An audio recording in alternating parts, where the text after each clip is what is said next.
Nobody's trying to run anybody out of their job. Nobody likes taking anybody out of their job. I don't know Mendoza except to say hello to. I've never had a conversation with him. I don't think I've ever interviewed him. I've heard nothing but from people I know in baseball and know on that Yankee team, and I know just about everybody on that Yankee team. They all love the guy. The guys I know who know him well, I know a couple of them. They say he's the best guy in the world. I think the players like him. This is not an indictment of his baseball knowledge. This is not an indictment of his personality. Is it an indictment of his ability to lead? Yeah, he's soft. He's soft, and he doesn't have a big enough personality to run that room. I'm sorry, he doesn't. But when you see your manager come out in this town after you've lost this many games and you're trying to save your season and save your fan base, and you see him not have an idea even how to answer a question, then you as an owner, unless you are completely clueless or completely gutless, you have to make a change. I'm not trying to do anything. All I'm doing is putting Mendoza out of his misery. It is over for him.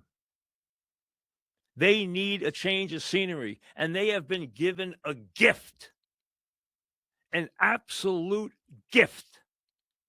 And when a gift just comes down from the heavens and smacks you right in the face, and you aren't even aware of it, and if you're Stearns and you think this somehow cuts into your authority, tough luck. You have basically had 2 bites at the apple, one more bite at the apple, and you're going to be somewhere else working.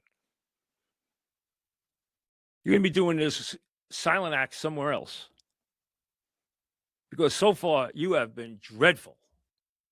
And you haven't been dreadful once now. You've been dreadful twice. You already see things that aren't working. You brought in the wrong guys here in spot after spot. And I'm not talking about Bichette. Bichette's going to be fine. Bichette's your typical guy who's a really good player. First of all, it's been incredibly cold. The weather has stunk. And a lot of guys don't like it. And I think he looks to me to be one of those guys. Now, I never studied him every day, but I watched him a lot when I saw him in big spots, in big games against the Yankees, and he is a stone hitter. And he is going to hit fine. He is just trying to come to a new town, figure out what's going on, play a new position, and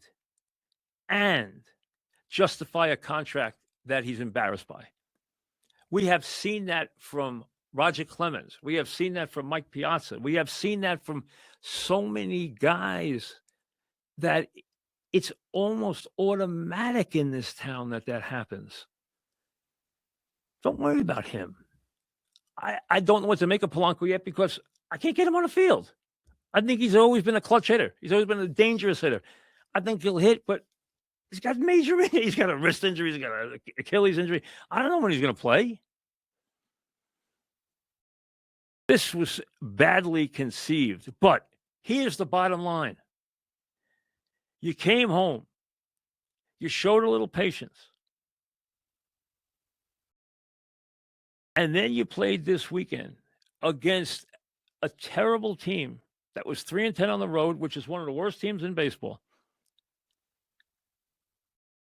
And you get swept at home. You've lost 15 of 17. You are about to have the fan base cash in on your season.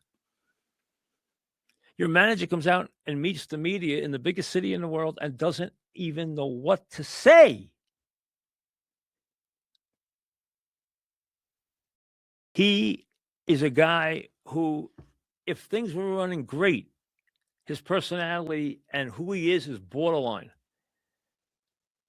And then the Red Sox, and I don't know why. I haven't paid attention to what's going on with the Red Sox. I don't care what's going on with the Red Sox.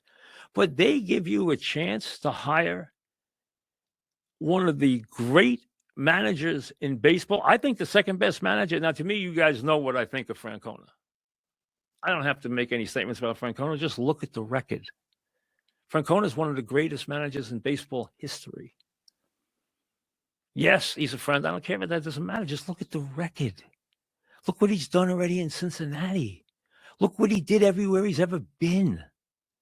The guy's brilliant. But right behind Francona is Cora.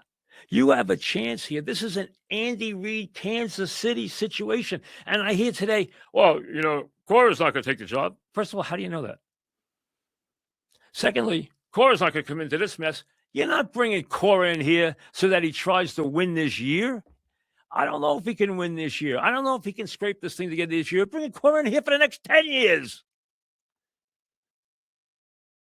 You have a chance to hire in his prime as a manager. He's 50 years of age.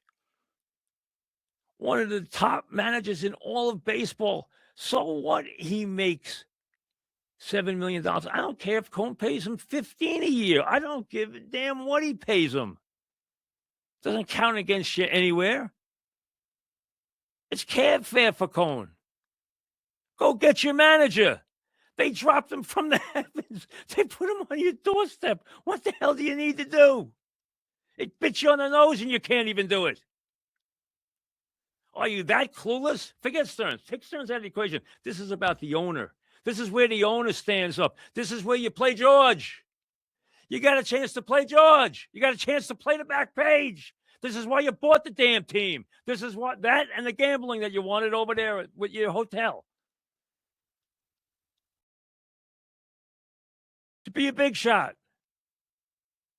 To show the fans that you can deliver. Then give them the manager they need. He's right there. He's home waiting for your call.